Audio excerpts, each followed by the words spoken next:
Welcome to the July 2022 episode of the And Now for Something Completely Machinima podcast. Today we're a team of three again. I'm Tracy Harwood and I'm joined by Damien Valentine. Hello. And Phil Rice. How's it going? Cool. Ricky has unfortunately decided that he simply must finish Elden Ring. And so we're looking forward to hearing that he's actually achieved that next month. So he sends his apologies. Not really.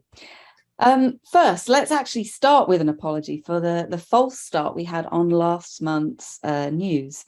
A couple of our keener viewers noted that we hit a copyright issue that blocked the release of the news episode within seconds of it going live.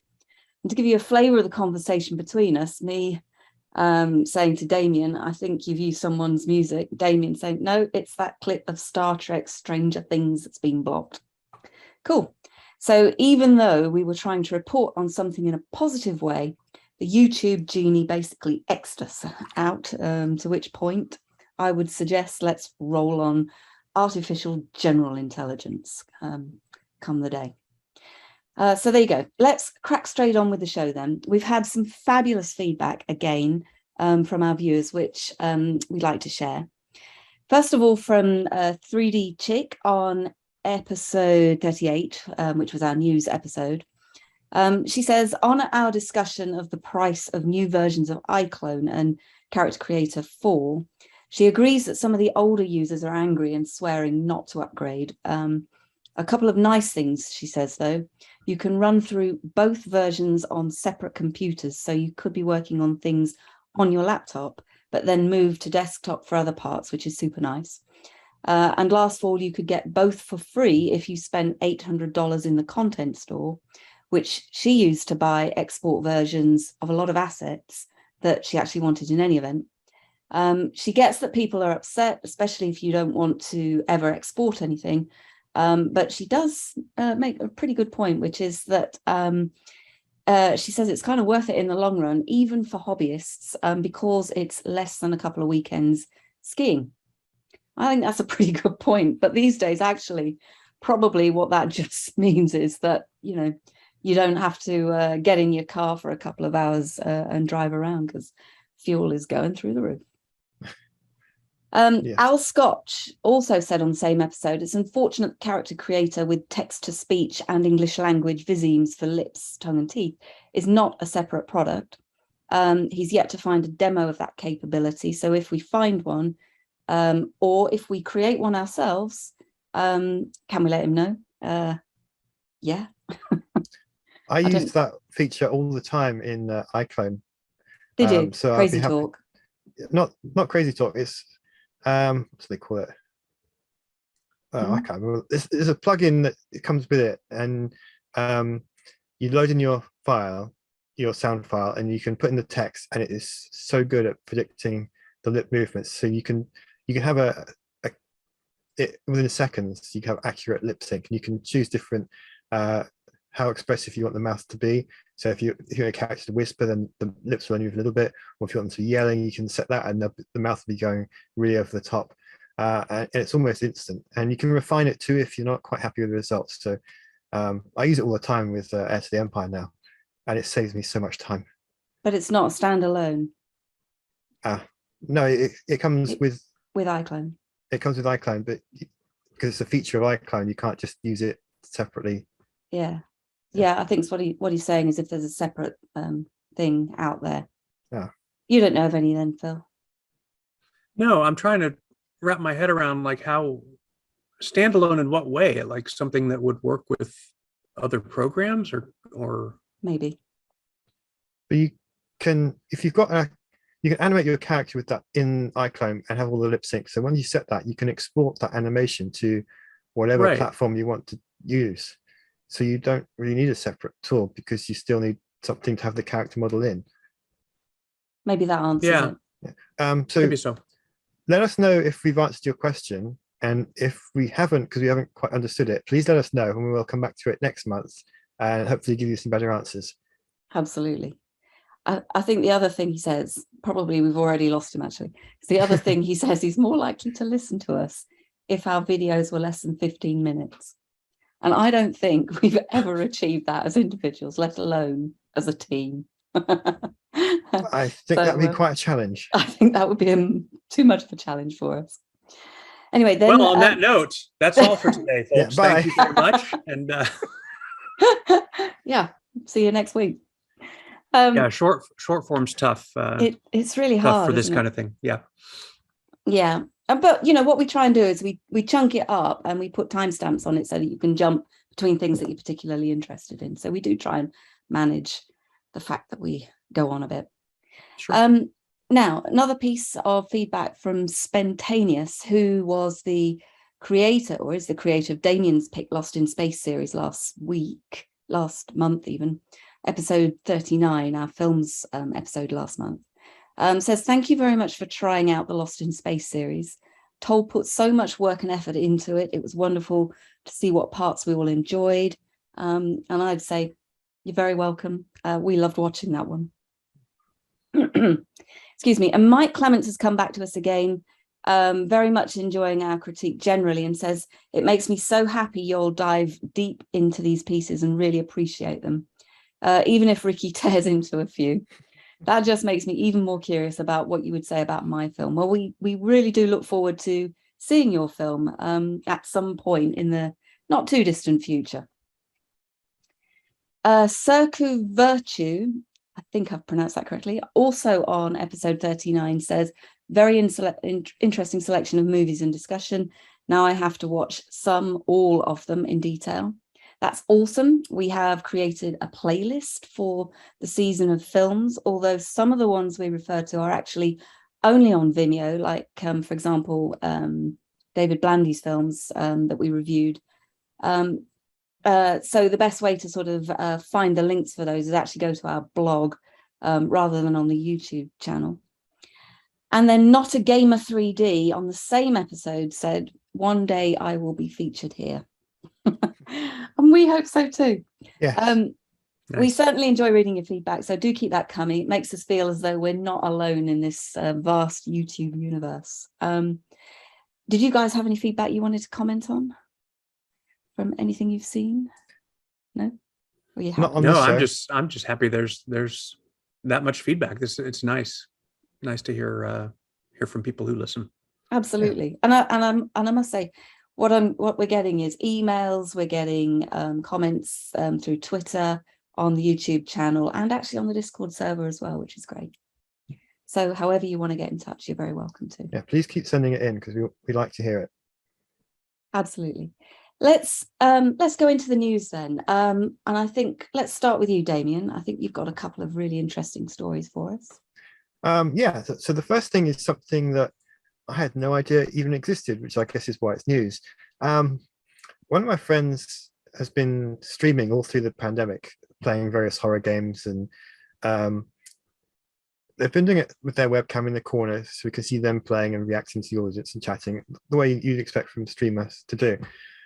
But they've decided to create this separate account because their main account is for horror games, and they want to play other games, but they don't want the algorithms to mess up because they're playing something different. And they called it Vtubing. So instead of showing themselves on the webcam, what they do is they have this animated character, and they are using the webcam to control the character as they play. So it will respond to what they do. So if they're tilting their head like this, then the animated character will tilt with it.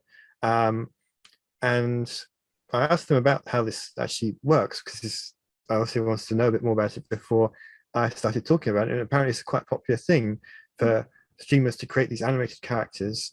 And there's a whole sort of market for people who are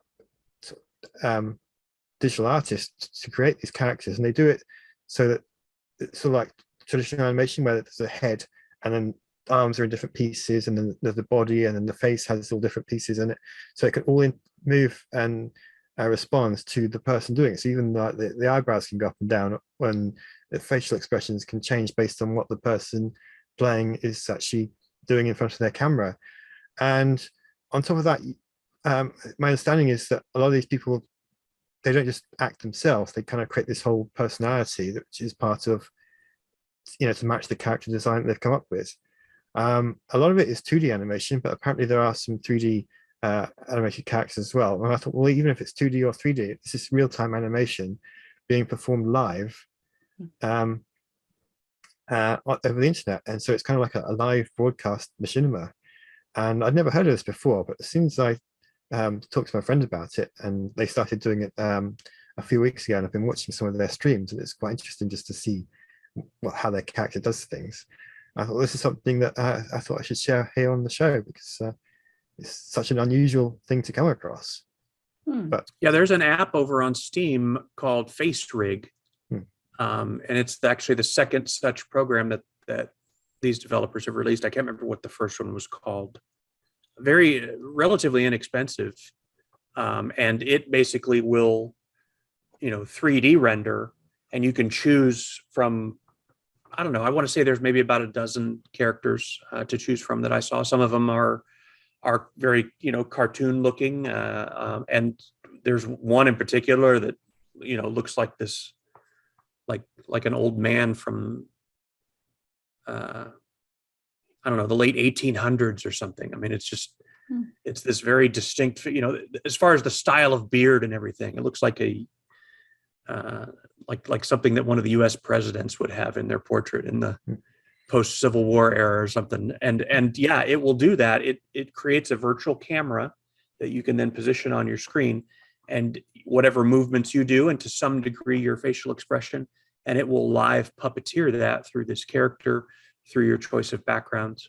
I want to say when I picked up Face Rig, it was maybe $15 or something. I mean, it's one of those kind of like Nightmare Puppeteer that's just very inexpensive. Pretty decent system requirements involved for it, because it is, you know, it's machinima. I mean, it's 3D rendering. But I've seen some streamers. There's some streamers out there that do the genre that they do is called scam baiting, and basically they will, you know, these fake call centers, you know, trying, you know, with fake tech support, or, you know, running different scams that you know, try to get people to call them. They'll deliberately call up these centers and tie them up and waste their time and do all that for this audience to watch.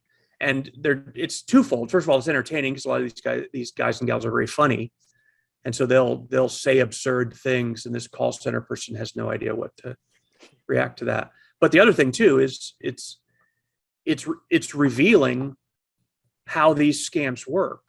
You know, it's educational, so that you know what to look out for, and what they're actually up to, what they're trying to do, how these schemes work. Well, there's some of them are just known, their faces are known, maybe they use a pseudonym of some kind, but some of them are really privacy conscious. So they will use Face Rig or something like that, or something like what you were describing, Damien, where it's this animated character, and it's basically designed to protect their identity, because honestly, the people behind these scam call centers, they're not nice people.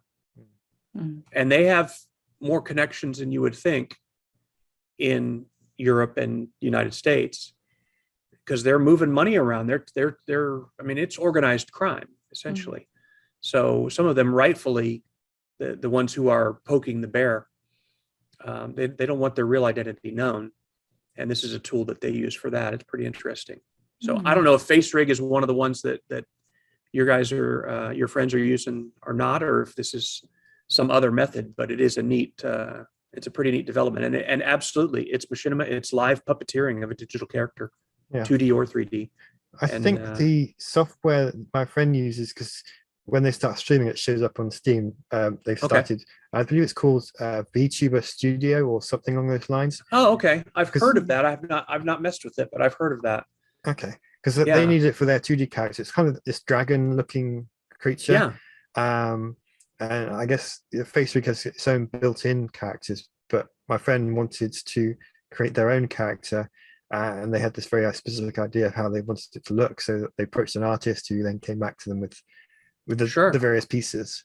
Yeah, I'm sure that there's probably a spec published somewhere for exactly how to rig a model for that use. So yeah, that would be the ultimate for that. I mean, if you just get Face Rig and use one of their stock characters, that's neat and everything. But if you wanted to truly be kind of an identity stamp, yeah, you'd want to get one custom made. And with the whole gig economy that there is now with Fiverr and places like that, even if you don't know someone who knows how to do that, you can hire someone for amazingly low money compared to what you would think it would cost to do these custom characters and stuff. And yeah, it's a neat development. Mm.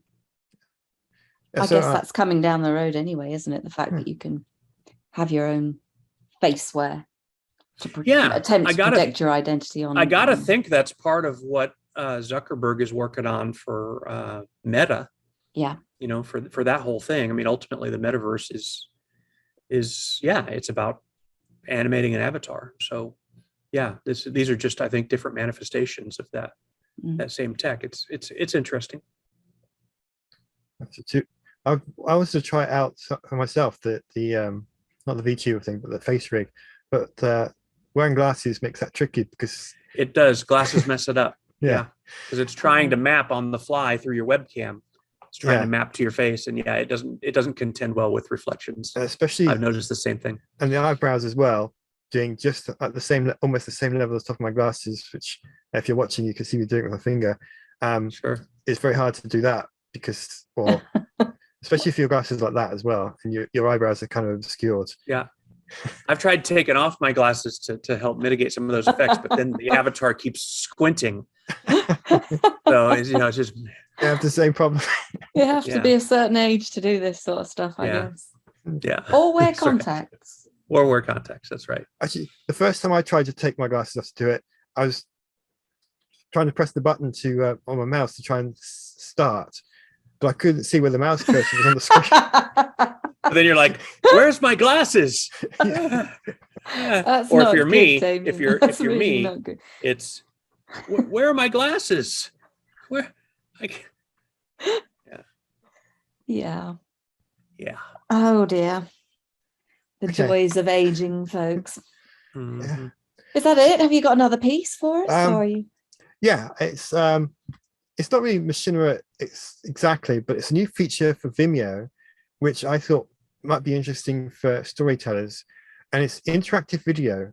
And what it reminds me of is sort of the early to mid 90s of the interactive movie video games, where you get sort of live action video sequences, and you would have to click on a choice, and you get a choice of maybe 2 or 3 different things, and it would play a different video depending on what you do, and it's like an interactive story you get that way. But now you can do the same thing with Vimeo, so you could have your branching storyline. You can make the videos with Machinima, and you have to create the whole thing, and then you can now Vimeo now supports that as a feature. So it's not something that I've looked too closely at, but it brought back memories of those old games, and I thought, well, it might be an interesting way to try storytelling. So I thought I'd mention that briefly and see what people come up with it. Imagine it must be quite an interesting challenge, because you have to, most of us, when we're making a Machinima film, we know the beginning, the middle, and the end. But if you're doing interactive, you have to have all these different branches and make sure that they all lead somewhere, because you don't want to have it and suddenly stop because you haven't made it all the way. It's like writing one of those choose your own adventure books that were popular in the 80s and early 90s as well. Yeah, that's quite a challenge to do that, I think. It sounds more like an art sort of attempt, sort of more the sort of thing that artists might play with rather than Machinima creators, do you think? Maybe. It depends on what kind of story you want to tell. I mean, when was that launched? When was it launched, Damien? Do you know? I don't know the specific date, but it was quite recently, like the last few weeks, maybe about a month ago. Okay. It popped up on my newsfeed. I thought, oh, that's interesting. I must admit, I've missed that one. I didn't see that one come through, but it sounds fascinating. Yeah, it's one of those things that maybe I'll do a couple of short videos and just to experiment with it as a test. But I don't think I'd want to do something that people spend hours on, because you can't just do an hour-long video. You have to do many hours of yeah, video. it's probably Yeah, about 10 hours to do a 1 hour story or something like that. right. But you know, for a few short minutes, it might be fun to do. Okay, great. And anything else? Yeah, one last thing. It's something that Ricky sent along. I thought I would have I've mentioned it since he's not here. It's the Milan Film Festival. They kind of showcase some of the videos they've been looking at, and this one that Ricky sent along, it was about the situation in the Ukraine at the moment, and it's a video. I don't know which game it was used for it, but it's someone walking through a forest, and it's narrated by text, by someone telling the journey. And I thought this was actually someone talking about the story of how they went through, but apparently it's the story that something that happened before in the past. I haven't read the whole history, so I'm being very vague about it because I don't know all the details. But it's someone who left the Ukraine many years ago in a crisis situation, and they've taken the words and updated it to apply to what's happening now, and all the people who are having to flee what's happening now, and how similar that person's journey was to what they're going through at the moment. And I had actually been wondering when people might start using Machinima to talk about their feelings about what's happening in Ukraine. I realize that people in Ukraine probably aren't making Machinima because they've got more immediate concerns than expressing themselves artistically. But you know, Machinima does give people a platform to quickly create things and express. We've seen it before, like the French democracy and films like that. So it's interesting to see something that's happening in the real world is coming over to Machinima, and this video was made. Yes, fascinating. And you know, when Alex made the French democracy, for example, he was making it as events were unfolding there, as a way to highlight some of the issues that were going on. Which was interestingly was in a language that he didn't actually speak very well. So that was also part of his strategy in using the movies for that particular project. So it was, you know, I think there's roles for games which this kind of thing really you know, can be used quite well for telling a wider audience what's actually going on without going into too much of the graphic detail of it, so to speak. Yeah. And there is no graphic. The whole video is just someone walking through a forest. There's no war scenes or anything like that. It's just walking through. There's text narrating the story, and it's very powerful. And one of the things I noticed was, as they're walking through, most of the time they're walking towards the sun, which I don't know if it's a deliberate choice, but it kind of gave the impression of walking towards the light out of a bad, dark situation. And I don't know if that's a deliberate choice, but it's something that struck me. I think they have to turn around when they get to the edge of the maps or parts of the terrain where they can't actually climb over it, but they kind of keep going back towards the sun where they can. Interesting. Okay, shall I talk about that's all my news for this month. I've got quite a lot again. You always do. I collect, and then I like to sort of reflect. And what I'm going to do again is reflect on some of the legal things that I've picked up again this month. Okay. Just a bit of an update on some of the competition things, a few of the tech things actually, which link to some of the things you've already been talking about, and a couple of project things, which I think are quite interesting as well. So legals now. Since he's not here, I feel I can talk about this without him getting angry about it. So you may be aware that Henry the Red is now a playable character in Evil Dead, the game. And you might well ask, why are we discussing this? And more especially, why are we discussing this when the main man whom we are commenting on is actually not here to share his thoughts? Well, for those of you who are not aware, Ricky played Duke Henry the Red in the film Army of Darkness, which was released in 1992. And I'll put the link to his IMDb profile in the show notes so you can check it out. I was really intrigued in the development of his character into a game asset, which actually looks and behaves exactly like Ricky's character from the original film. Mhm. And I wanted to know how his portrayal was being recognized in the game and whether his original contract covered the use of the character into this kind of new digital format. And of course, the answers were no, it isn't, and no, it didn't. Now, Ricky said that it's only the higher level actors that get rights nailed down by high paid agents, lawyers, and managers. He's received no royalties for 3D models of his character or any games with his character. He mentioned that the Screen Actors Guild is a tool of the major studios, but overall the union is conservative and avoids taking on the major studios over big things, which frankly, I think this kind of thing is. Now, only last month, if you remember, we talked about Star Citizen attempting to lock down digital representations of various big-named actors in their game spin-off, Squadron 42, presumably in order to try and protect any misrepresentation of their characters by content creators, or in fact, any representation at all by content creators. Now, clearly there are lawyers at the back of that, but I have to say I'm pretty overall disgusted to hear what Ricky said, given the exact, and I do mean exact, replication of his character in the game from the film. Now, of course, when contracts were signed back in '92, who would have foreseen how films and games are now merging? I guess a question that is being tested at the moment is that of basically what transformation means, based on the other legal case I mentioned last month, which was to do with the estate of Prince versus Warhol. And we've got no answers on that yet, of course. But I do believe it's high time that IP relating to all contributions to creative works, including game, of course, are recognised, particularly for living people. I've no doubt the studio that licensed Ricky's character is making something from its use.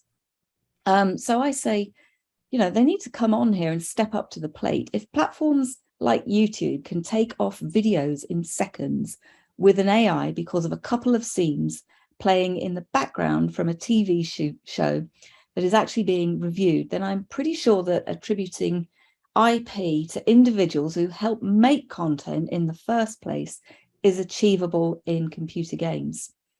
And that's a comment for you too, Mr. Tim Willits of Sabre Interactive, who ironically, guys, he came from id Software as the studio director and level designer.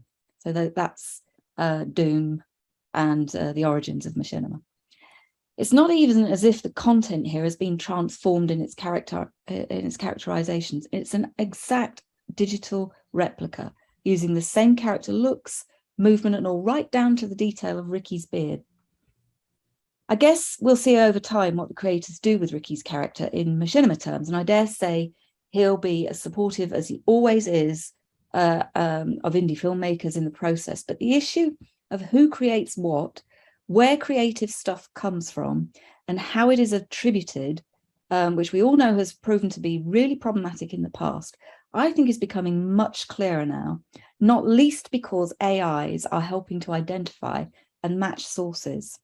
And clearly the next big challenge here has to be how creatives are fairly dealt with by the very many stakeholders, an increasing number of those organizations. And I do believe that the day will come sooner than we probably think, as ethical behavior in the creative and cultural industries becomes a mantra that all are having to adopt. I should add here that these are my opinions and not Ricky's. And I'll also preface some of my comments here too, because neither are we sponsored in any way by any brand or any platform advertising. Did you want to comment on any of that, Uper? Yeah, because I've seen the picture of Henry the Red in the game. I haven't played the game. My friend I was talking about earlier has played the game. It's one of their streams, but I didn't see Henry the Red in it because I didn't realize at the time Henry the Red was in it. I thought it was just the characters from the first film. But but I digress from that because that's not really that important. One of the things I noticed looking at the picture was it's not just, it'd be very easy to have a character that wore Henry the Red's costume and then just kind of gave him a generic face. Because Star Trek Online has done that when they've had characters that are meant from the TV shows and films in the game, but they don't strictly have permission from the actors to use their appearance. They'll kind of give them a sort of generic appearance, like trying to think, I can't think of anyone offhand, but let's say you had Captain Picard. You'd give him the uniform, but he didn't look like Patrick Stewart. He would be a bald man with a pointy nose like Patrick Stewart has, but he doesn't look for like a realistic representation of him. It's just kind of, you know, it is, but even though it doesn't really look like him. And then sometimes they get some of the voice actors to reprise their roles for the game, and then they would make the character actually look like them. But when that character's been present in the game before, it just looked like a generic, very rough representation of them, and then they'd update it when the actor gave their okay with it. So I was surprised to see this Henry the Red character, and he looks like Ricky. It's not just someone wearing the clothes and having red hair and then just like a generic face. It's obviously not a scan of Ricky's face, but they've obviously put a lot of effort into trying to recreate Ricky's head shape and face as much as they could to match the style of the game. And I was really surprised by that, given that what I've seen in other games do. And I guess now a lot of companies want to try and make recognizable characters look like you expect them to based on the film, even if they don't necessarily approach the actor, like in this case Ricky, about it. Do you want to comment, Phil? Yeah, it's an interesting subject because it just makes you think, like,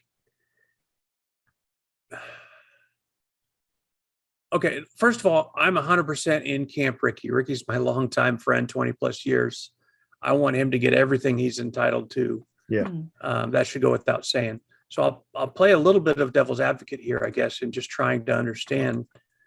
So let's say that somebody wanted to, this may not be a fair comparison because the character I'm going to mention is iconic and the actor is a major dude. But if somebody wanted to create a video game and have a representation of Michael Corleone, so who created that character?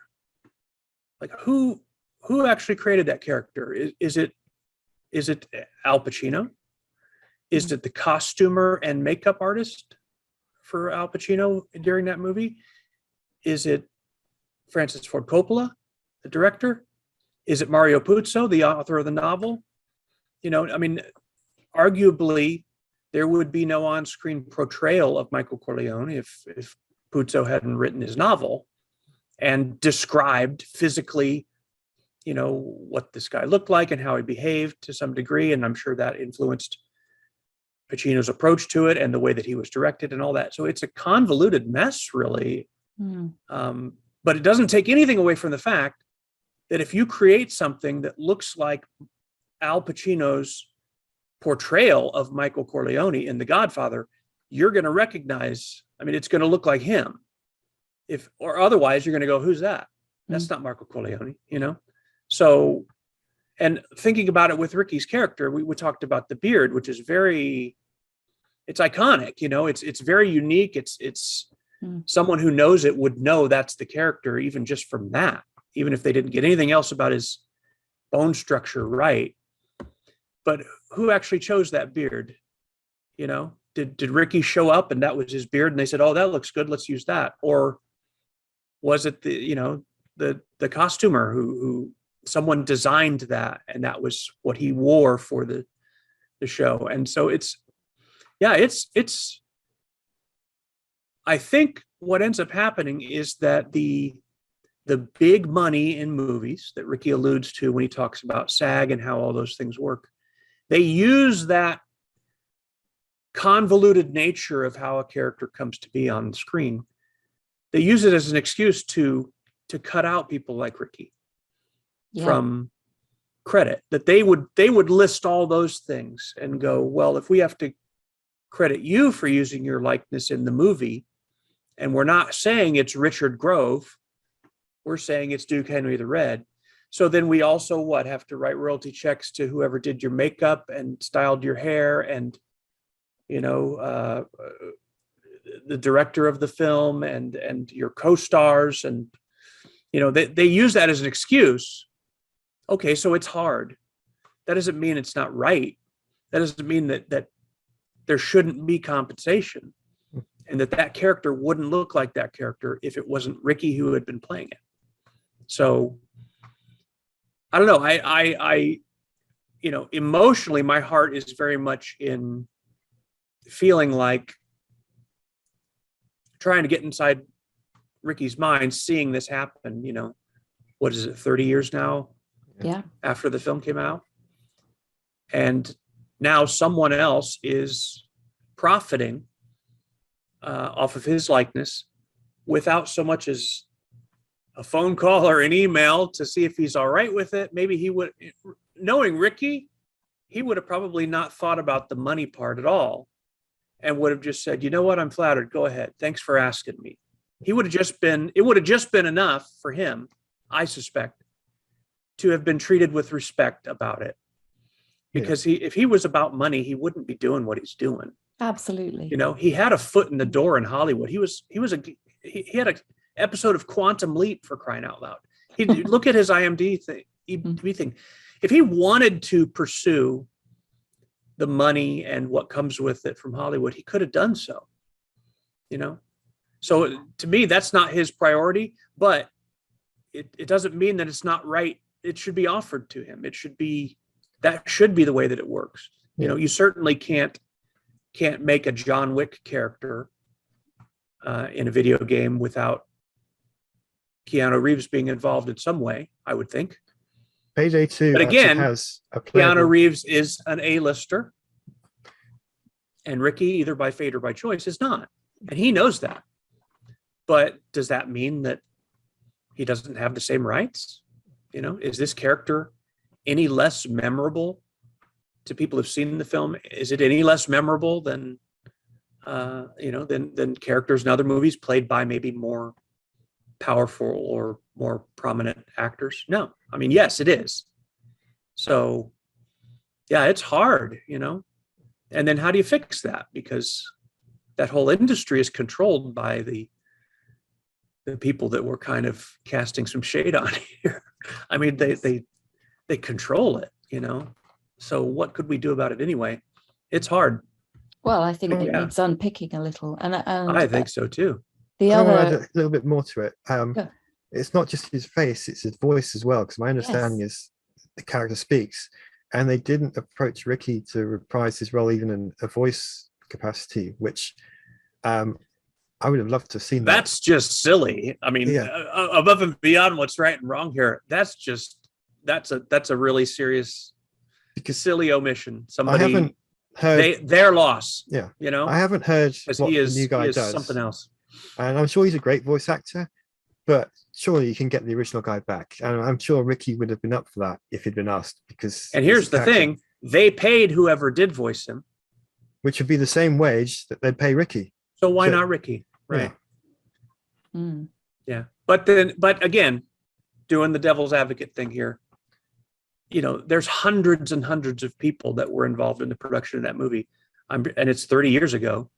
Nobody keeps track of where those people are now.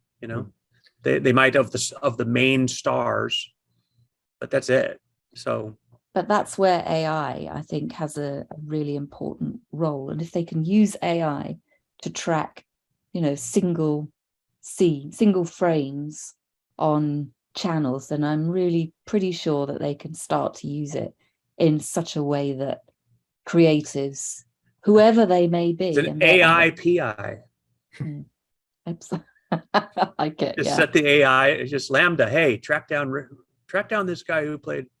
Exactly. Yeah, that's extraordinary and also creepy. Yes. Anyway, so thought I'd share that one. Good stuff. Next one, though, in terms of another legal story that I've got, this one has to do with the FTC's updates to the Disclosures 101 for Social Media Influencers Guide.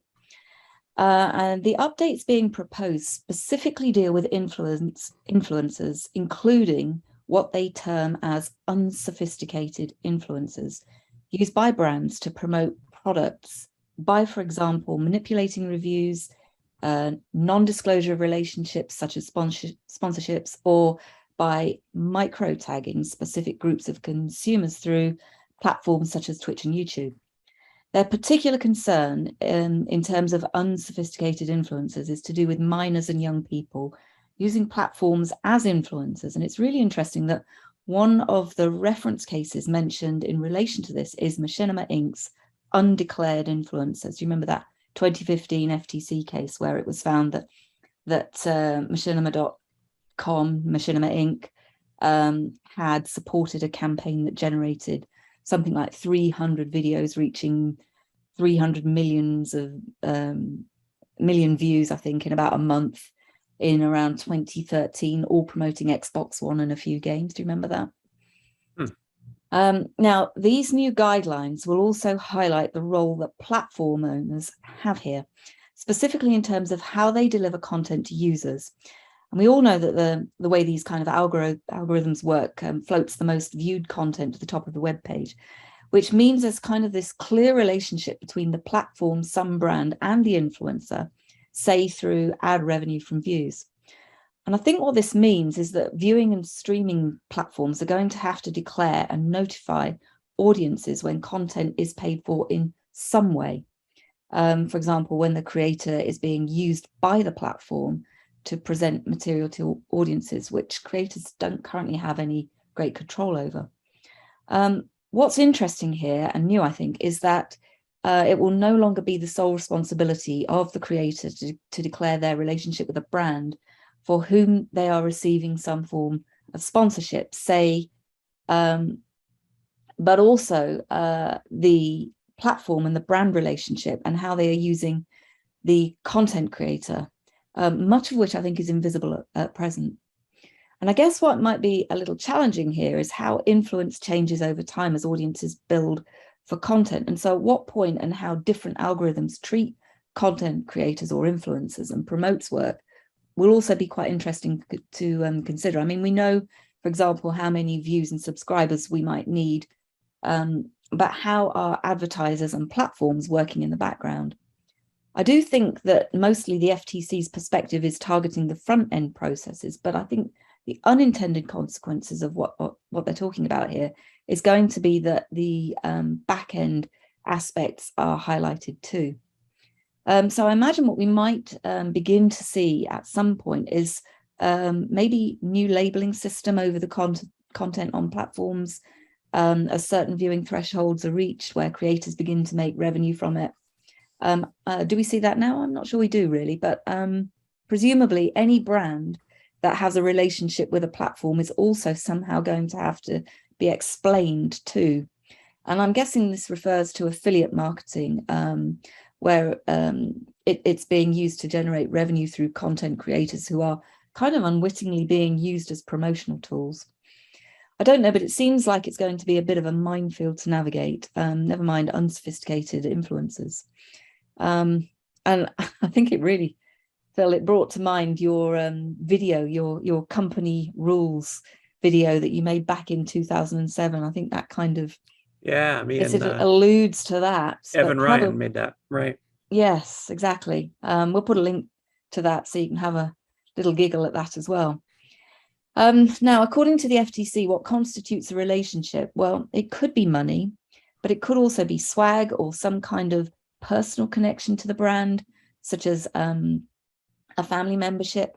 It could also be endorsements, including, for example, through contest entries, which doesn't necessarily mean you win anything, but the fact that you are associated through having entered, which is quite interesting, I think. But I guess what could be good to note might be that organizations are going to find it increasingly difficult to blatantly exploit influencers without their knowledge and possibly without their consent. Although in case anyone has forgotten what happened in the case of Machinima, ultimately, what happened there was that the creators lost everything because the organization which had claimed full in perpetuity, beg your pardon, ownership of the content just simply closed the servers down once they could no longer sustain the commitment they had in the hidden relationships between the brand and the platforms versus the content on its own. And if you want to know more about that story, and particularly about the rise and fall of machinima.com, Ben and I did a whole chapter on it in the book which we published last year. Guys, I don't know if you've had a chance to have a look at that story. I don't know whether you've got any thoughts about how that might impact from your perspectives. Be really interested to hear. It's obviously not a simple issue to talk about. I mean, if an influencer has been given a product to talk about, it's going to be pretty obvious they've been given this, because otherwise they're not creating any. Like, if a couple of months ago, I talked, one of my news items was a singer called Melinda, and she had this whole recording studio, and I talked about that because I thought it's good for Machinima sound. A lot of her videos, she gets sponsored by HelloFresh, and so she has a little segment in the video talking about the food that she's been received, and she's got a video in her kitchen preparing whatever it is that they've sent her. And of course, you have to show the product, otherwise there's no point doing it. So as far as that goes, it's pretty obvious that this company has sent her something to talk about, because it's getting their name out, but it's also she's obviously willing to do it and being paid for it. So that kind of stuff, I think that's fine, because it works with both sides of it. On the other hand, my YouTube channel, I've gone over the threshold where I can enable ads. I have no control over the ads that are shown. I don't even know what ads are being shown, unless I go and watch one of my videos and see what comes up. But then, of course, I'm only seeing what's the ads that are available here. I mean, Phil, if you watched one of my videos, you'd see completely different ads to what I did because of the whole region thing. Right. So I have no idea. I've got no control over it. I don't know what's being shown. I hope it's sensible things, but I've no idea. There's no way for me to know.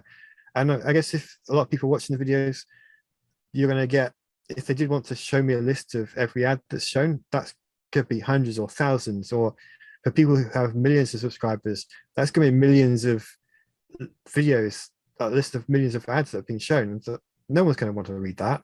So there's no real way to do it because it's just not practical.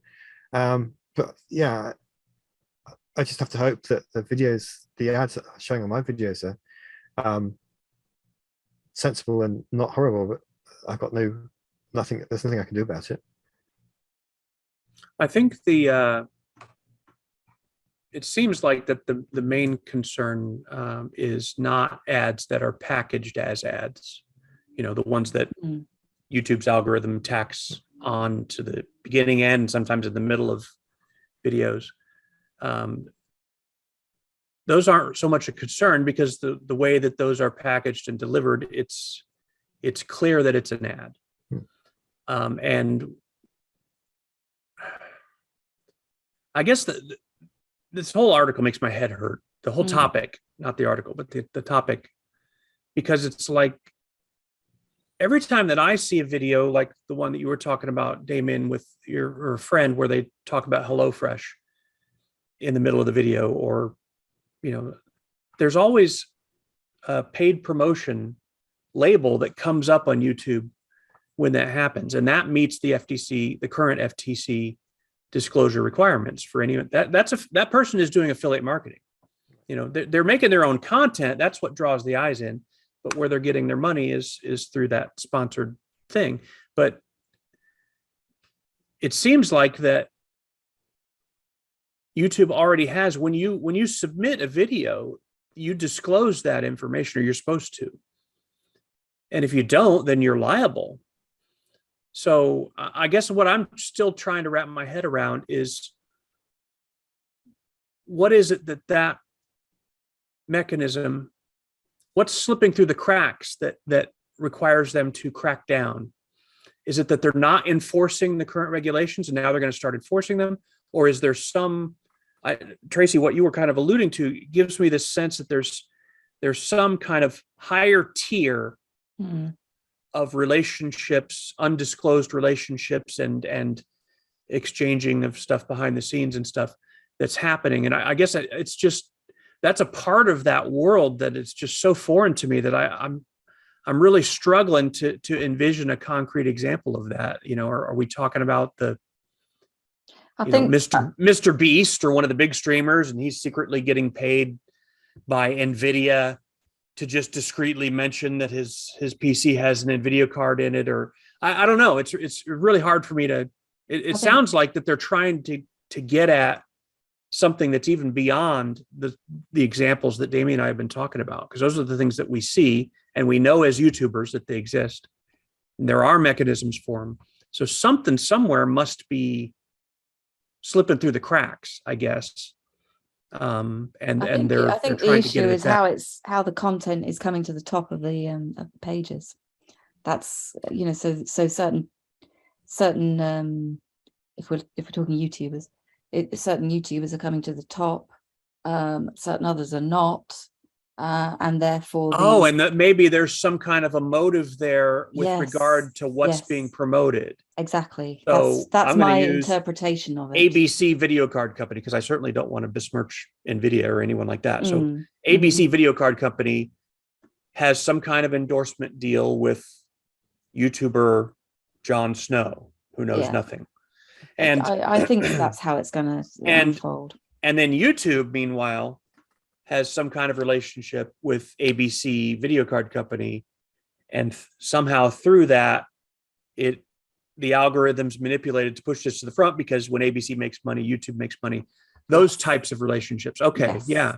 So that would be something that me, you know, as just a YouTuber, I would never see that at all. You know, exactly. Like I wouldn't even know it's happening, and it could be happening to me. You know, if I were the YouTuber who is getting all this positive algorithmic attention, maybe it's not because my content's great. Maybe it's because somebody's on the dole. I don't know. Noticed in the last few weeks that my Star Wars, I haven't released one for about 2 months, but suddenly there's been a huge spike of views on my Star Wars videos, and I'm assuming that's because of the Obi-Wan series, which has just finished. Oh yeah. So that's actually not available on YouTube, but there's going to be there's obviously the trailers, and then there's the reaction videos from each episode, and all that kind of stuff. And I assume it's just kind of a combination of that. But then this is making me wonder, well, maybe Disney and YouTube have a relationship. Yeah. And they want more Star Wars content visible at the moment. Undoubtedly, that is what is happening with the algorithms. It's tricky, yeah, because we don't have evidence, so to speak. Yeah, it's easy to veer into conspiracy theory territory, but the thing is that this conspiracy theory is very plausible, knowing what we know about these companies and their dedication to that almighty dollar. It's very plausible. I had just assumed it's because Obi-Wan making Star Wars very popular right now. Yeah, it could be organic. It could be just everyone's excited about Star Wars again from having watched that, and so they're searching for more YouTube's or more Star Wars stuff on YouTube, and you're the natural organic beneficiary of that. But it's very plausible that there could be another lever. Yeah, weird. I think the point being unsophisticated influencers. Right. Not that I wish to use that term necessarily, but I think in the context of what we're talking about, we're all that in these channels. The phrase sounds terrible, but it makes sense. Yes, anyway, so I think that's something that we're going to have to watch again, another thing to keep our eye on, and just see how that unfolds and what the influence of that might actually be in terms of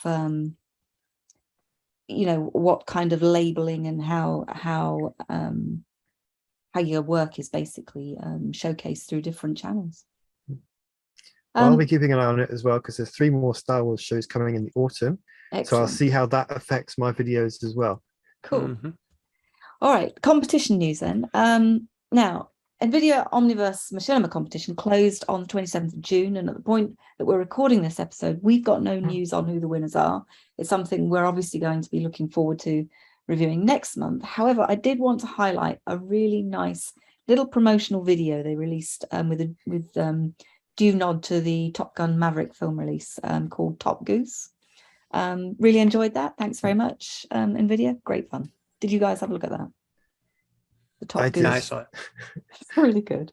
I was going to enter the contest, and then I was kind of going through this phase of being very creatively exhausted, so I had no ideas of what to do. I did go and see the new Top Gun film, and I thought, well, one of the models they provide is some pilots. I thought maybe I can do a Top Gun pilot-based video, and then I saw that. So, oh no, I can't, because I look like I'm just copying that one now. Yeah, but I don't mind, because that video was so well done. I really enjoyed it. And it was hilarious too. Okay, and then in the meantime, Unreal opened and closed a competition in the last month as well, sponsored by Kitbash 3D and Sketchfab, giving us absolutely no time to cover it on the show beyond a few tweets. This one is focused on exploring your Unreal lighting skills, and also included a student section. And we did see a couple of our Machinima friends posting examples of their work, which we guess were being tested for entry. One being, I think, by Ben Tuttle, called Amazing Comet, which is actually pretty amazing. This kind of amazing Marvel-like concept piece, which we'll put a link to in the show notes as well. This is really well done. I think this was something that, according to the comments on that video anyway, Ben first developed for last year's iClone lip sync contest. So it's interesting to see how some of the work is being adapted and developed, also using links back. Also, I think it also links back to something that Damien and Ricky were saying about what happens with your work once you've made your film, and what do you then do with it. So I think it's quite interesting that he's rehashed it in some way, if that's what he's done. Anyway, the entries for the Unreal contest closed on the 26th of June, and again, we're really looking forward to seeing what the winners of that look like, which we'll hopefully have for you an update on next month. And then there was an interesting live launch event for the competition, which includes tutorials with William Faucher, whose work we previously covered in the first season, episode 2 of the podcast. And for those of you that don't know William, he's a CG generalist whose professional work includes Marvel's Black Panther, among many other series. And he's got an excellent YouTube tutorial channel too, which we'll put a link in the show notes too for you.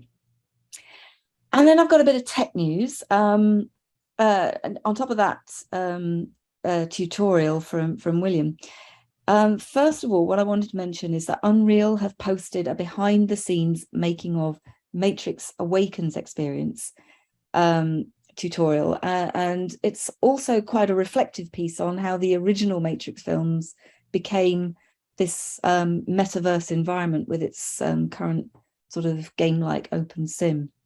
There's a really interesting expose of how they created the characters too, which very much builds on the discussion that I had with John Gaeta in February for the podcast, which we'll put a link in the show notes to also. Now, building on the experience that clearly John developed on the Matrix Awakens experience itself, there's a new social virtual experience that's been launched called Living Cities, which is positioned as a metaverse mirror world. The founding team include Matt Meisnix, I think I've pronounced that correctly, who led 6D AI, which was sold to Niantic recently, and a guy called Dennis Crowley, who co-founded Foursquare, as well as John.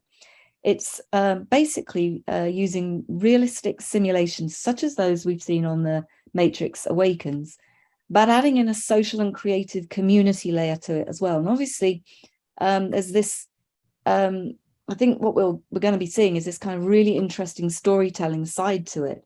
But at the moment, the focus is really on creating these kind of digital twins of city scale environments. So we'll see what happens in due course. It's I think it's a project in development which clearly has massive potential. And alongside that, John has also recently joined the board of Inworld AI as its chief creative officer. Inworld AI creates NPCs, basically virtual humans for games, AI informed. So it seems his comments about working on characters that remember their lives in game environments is basically coming to fruition through that platform. Now, if you're interested in metaverse developments particularly, then you can do no worse than follow Pooky Amsterdam's blog, where she's been spending some time talking about Metaquette, nice term she's coined to talk about etiquette in the metaverse. And she's also mentioned us too in that. Thanks for that, Pooky. Reallusion have also now formally launched Character Creator 4, and there's a nice little taster video on their YouTube channel. Alongside that, it also has released a demo of its new, simpler character animation process in iClone 8, and we'll put links to both of those for you. Don't know if you guys have had a chance to experiment with either of those. I think you did some pre-launch stuff, didn't you, Damien? Excuse me. I've been playing a lot of it recently, working on Heir to the Empire, and I've got 2 chapters I'm working on side by side, because I've got everything I need for the one after. So I've kind of skipped ahead, but it's going to be great for crowd scenes. Chapter 20 is going to have, it's in a city, so you can't just have buildings, you need people there. So I created these very low quality characters, and I'm going to have them walking around, and all these different alien characters, and being able to just basically place a character and say walk over here, and not really have to think about it too much, because I can just click to the end of the street, and that's what I need them to do.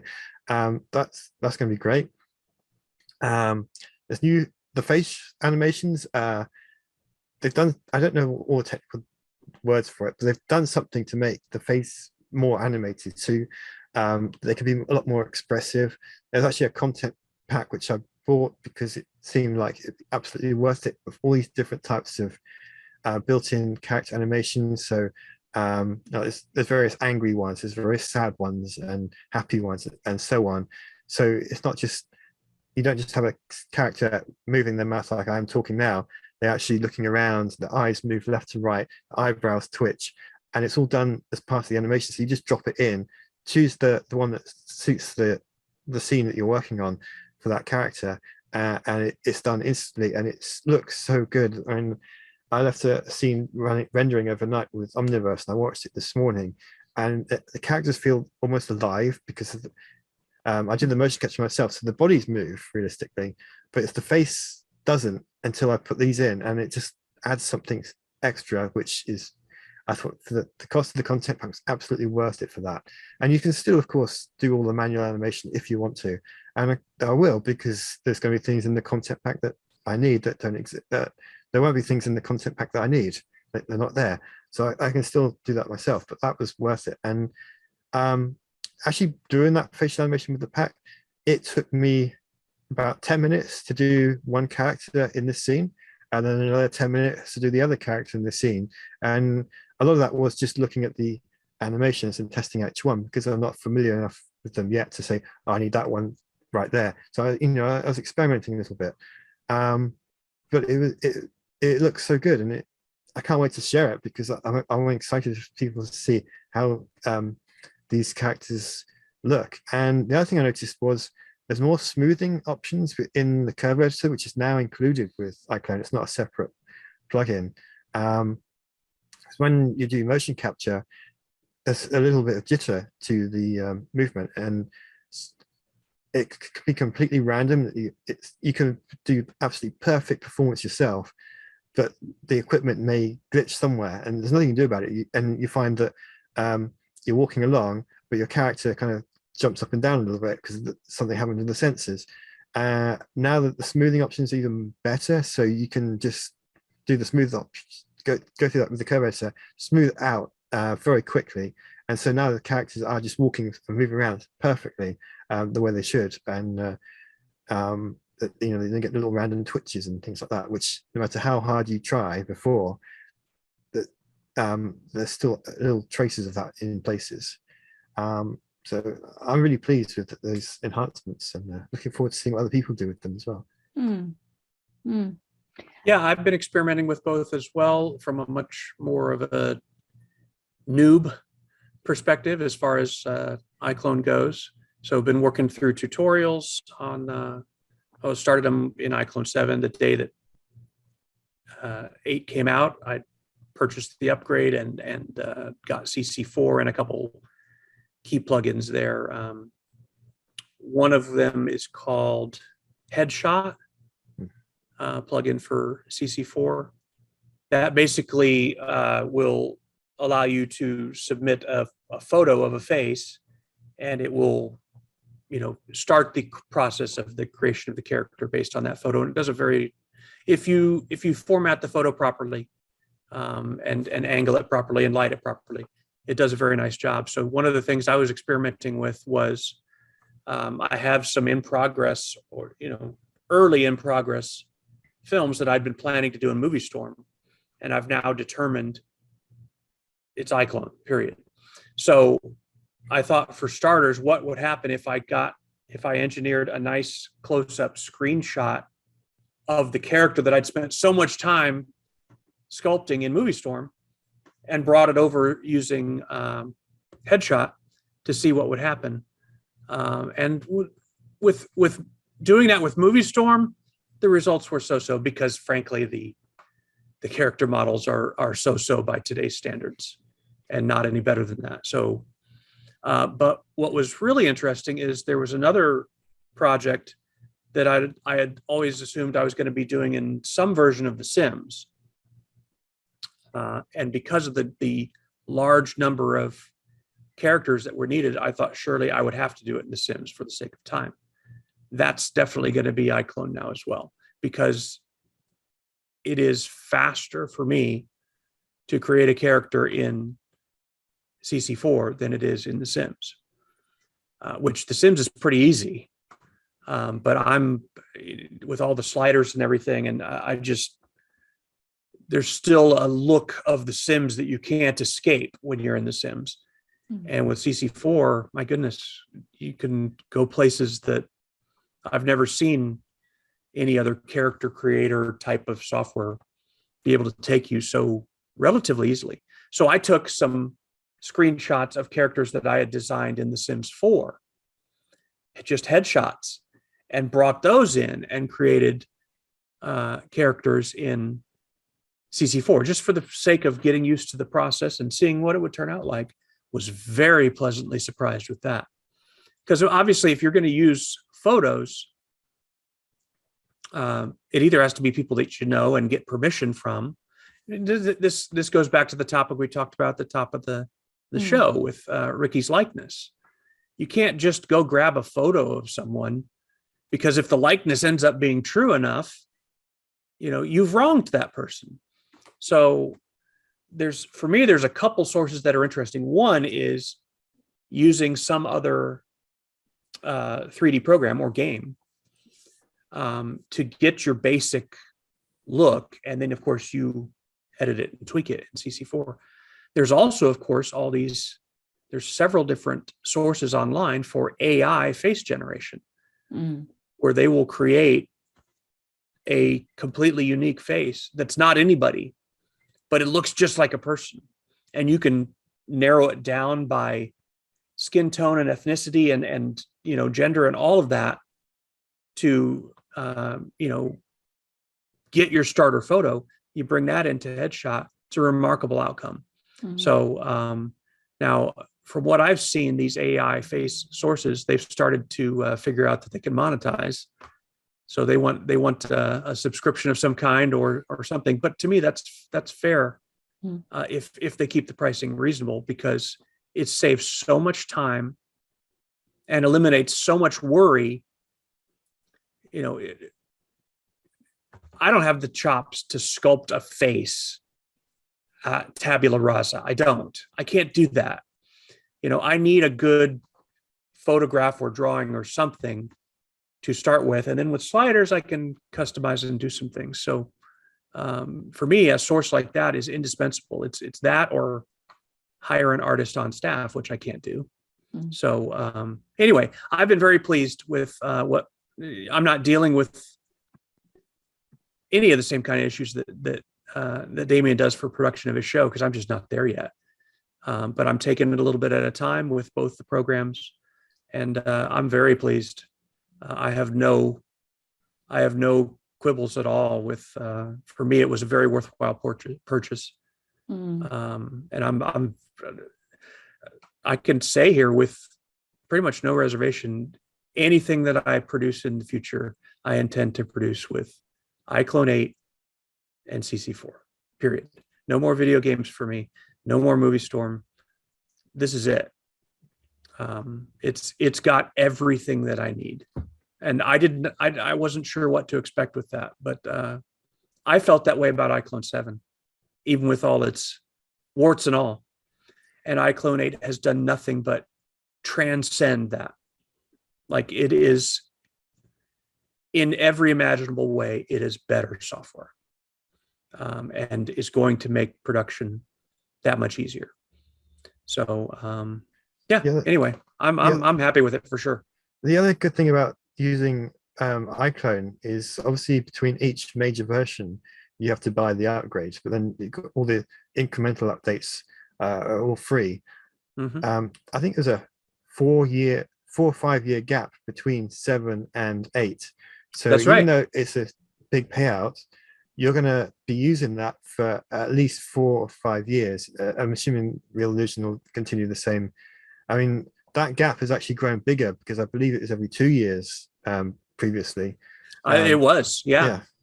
So it might seem like a lot of money, but that's money that you don't have to spend it again for quite a long time.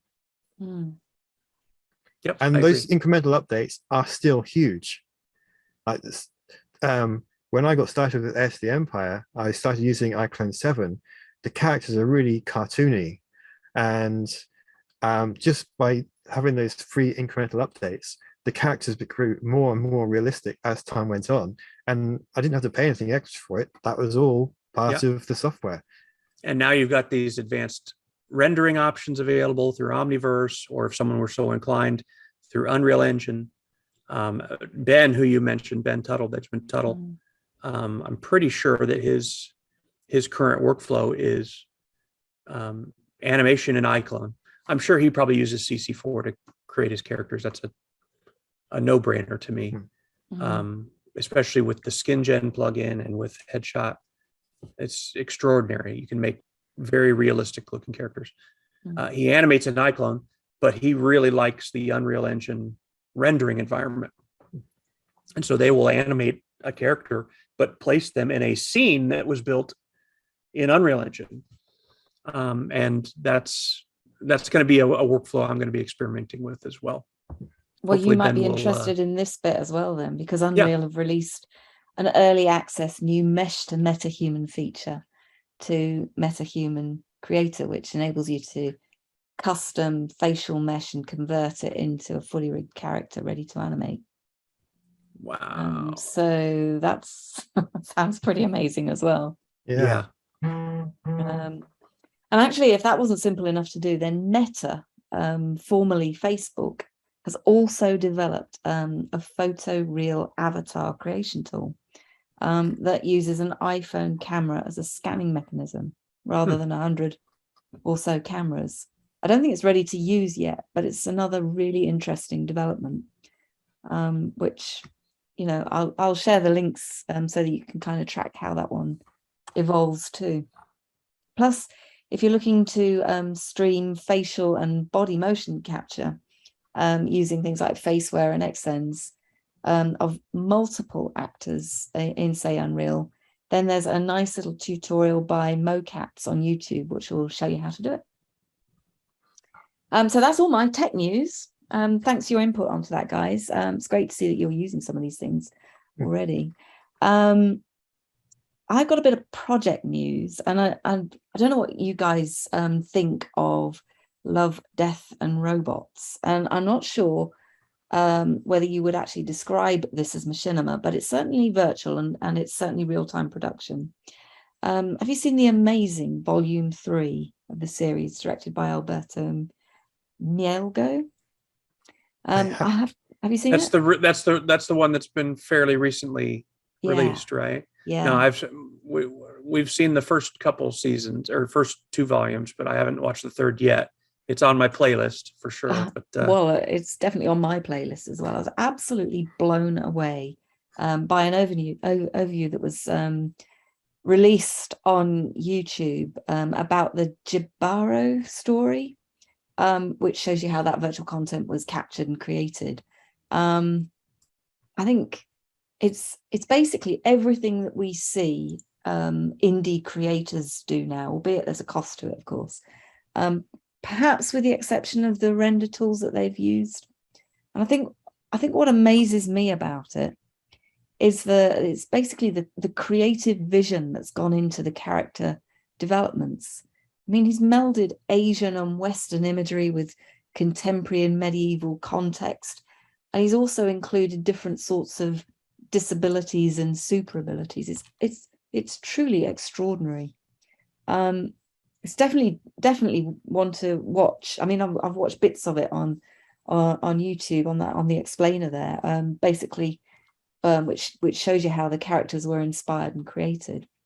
And there's a really nice little article also on 80LV's website, which is basically a character dump. Also very interesting, and how some of these characters have been created. Great detail of them. Definitely worth looking at. I think it's the things that have inspired the new characters that I just have never seen before. They are just absolutely amazing.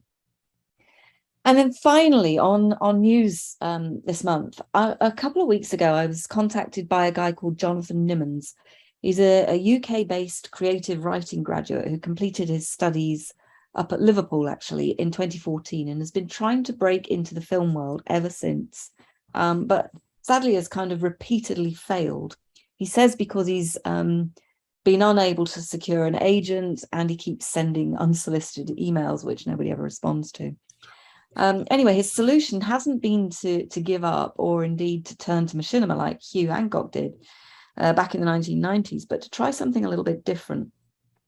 He's launched instead a free online platform called Write Scene, where he aims to connect writers with industry professionals, including agents, managers, publishers, and producers. And the platform was literally just been launched. It's called, as I said, Write Scene, writescene.com, I think. I'm not sure who the professionals are that are involved at the moment, but no doubt we'll find out in due course. It's certainly a great idea. I think it's potentially one to add to your production notes, depending on how you see yourself developing as a creator. I think, maybe what you can use here is machinima as previs, just like the professionals do. Although I think, basically, I think what he's trying to do is connect you with distribution companies. So it's not a YouTube type thing that he's producing here, but more of a professional industry set of connections that he's trying to put you in touch with. Is it distribution or is it production? It's I think it's every part of the pipeline, and he says if it depending on what kind of writer you are, whatever form of writing that you have created or want to create, he will put you in touch with the professionals who might be interested in it, including distributors. Right. So the primary thing then that a creator would be putting up there would be screenplays and the like. Yes. Screenplays or something written content, and yes, with the idea of someone that maybe has the resources or is inspired enough to, or has the budget to want to talk about producing it or optioning it or something like that, I think is the right term. Exactly. It's intended to connect those people together. What a brilliant idea. Absolutely. And it's not just written content, for example. You can also put a video pitch up, or audio clips, or video clips, or any kind of prototype. So Machinima would absolutely fit in with that. But I guess it just depends what your goals are with what you're doing. Okay, well, that's me done for this month. I'm sorry, that's a really long one again. Guys, I don't know if you've got anything else that you want to add on the news this month, or are we happy? Are you happy with where we're up to? Damien, you'll be able to edit this down to about 15 minutes. Is that right? For the algorithm, man. It's for the algorithm. Perfect. I'll speed it so- up so you can't. It will sound like chipmunks. Yeah. I would like to say also that Reallusion is not a sponsor of this show. Absolutely. Not behind. He's not the behind-the-scenes funder of the show, despite the praise that we just lavished on their products. Yeah. In a time when people are apparently cursing into their coffee about the prices. This was not a conspiracy. We just happen to really like the products. It's genuine. Absolutely. Genuine. So we have anyway. no sponsors.